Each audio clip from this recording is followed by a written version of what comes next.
kung ang pag-aaral nyo nakafocus lang sa aral na blanco lang talaga. Yung mga limited, yung mga kalahok nyo, hindi masyadong madami, hindi masyadong maliit. Okay? Tapos, ang panglimang bahagi ng konseptong papel ay ang pamamaraan o plano o gawain. Ito ang pinakamahalagang bahagi po ng pinapakita dito kung paano may isasagawa ang proyekto.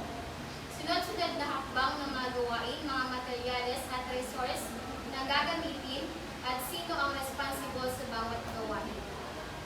So, ang pamamaraan at plano po, ito po ang pinakamahalagang bahagi ng konseptong papel. Kasi dito natin makikita kung ano ba yung mga hakbang na binubuo ng mga mananalisik, yung mga proseso, yung mga gagamitin na kagamitan. Okay? Ang pang-anim na bahagi ng konseptong papel ay ang inaasahang bunga.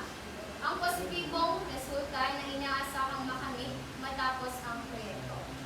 So dapat ang inaasahang bunga, dito natin makikita ang pagbabago sa kaalaman, kasanayan, sa loobin ng mga kalahok, benepisyo sa paaralan at komunidad, at ang pangmatagalang epekto ng proyekto.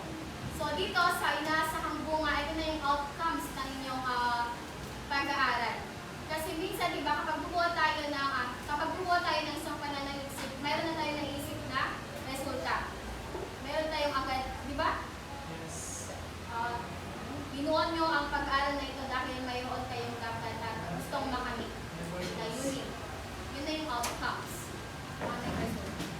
Okay, ang panghuling bahagi ng konseptong papel po ay ang budget at schedule kung kailangan. Ito ang pinansyal at oras na kakailanganin sa proyekto.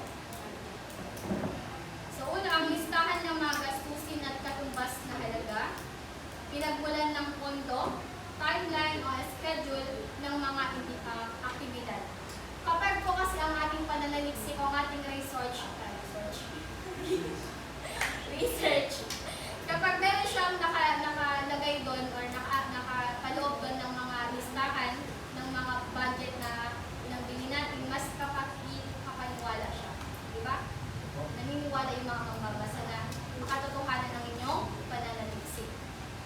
Okay? Unawaan na?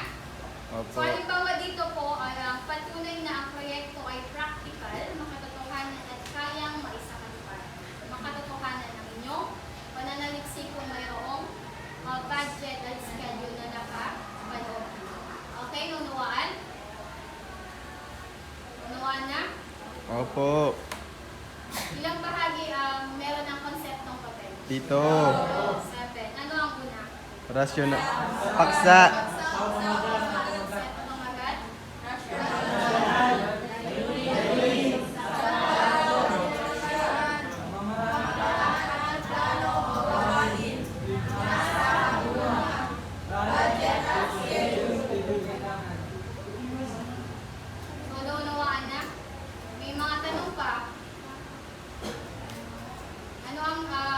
Bahagi ng konsepto papel na hindi malinaw.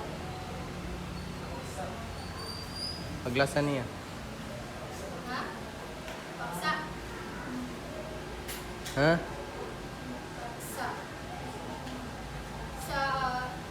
Ang paksa po, pamagat, dapat kapag bubo tayo ng isang paksa, hindi siya masyadong malawak o detalyado. Dapat maikli, malinaw at tiyak. Okay? Maikli siya pero andun yung buong konsepto. Okay? So dito, sa paksa pa lamang po, makikita na natin ang ideya ng mga mananaliksik kung ano ang kanilang pag-aaralan. Okay? Okay na? Proceed tayo sa... Okay na ni ma'am?